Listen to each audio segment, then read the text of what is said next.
to the US now, and there's just 6 days left until polling day for the 2020 presidential election.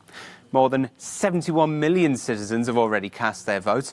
That's more than half of the total ballots in the 2016 election.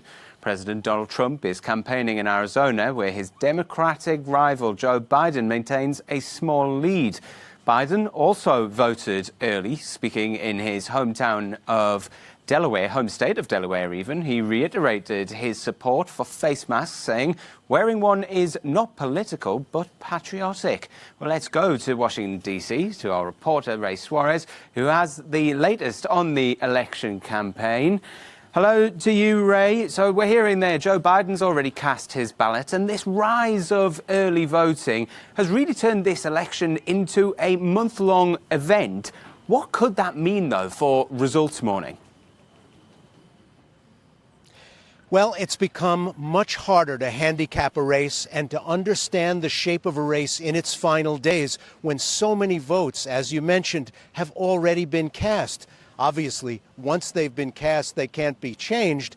And the task for the campaigns is to change as many minds as possible in the final days. But what a contrast between the two candidacies. You've got Joe Biden in a mask all the time, whenever he's seen in public, and his opponent, the President of the United States, flying around the country, speaking to packed, enormous crowds without masks, no social distancing, and in his speeches to those crowds, trying to de-emphasize COVID-19 and even say that the pandemic is over during a week when we've just had our largest number of confirmed cases since the disease came to the United States. It's a really remarkable tale of two campaigns.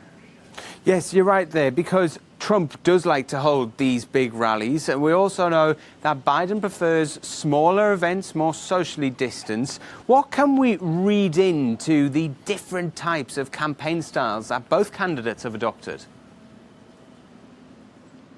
Well, part of it is out of an abundance of caution on the Biden side, but part of it is also important political messaging. COVID-19 is a political handicap to Donald Trump, now that about 230,000 Americans have died and millions have caught the virus.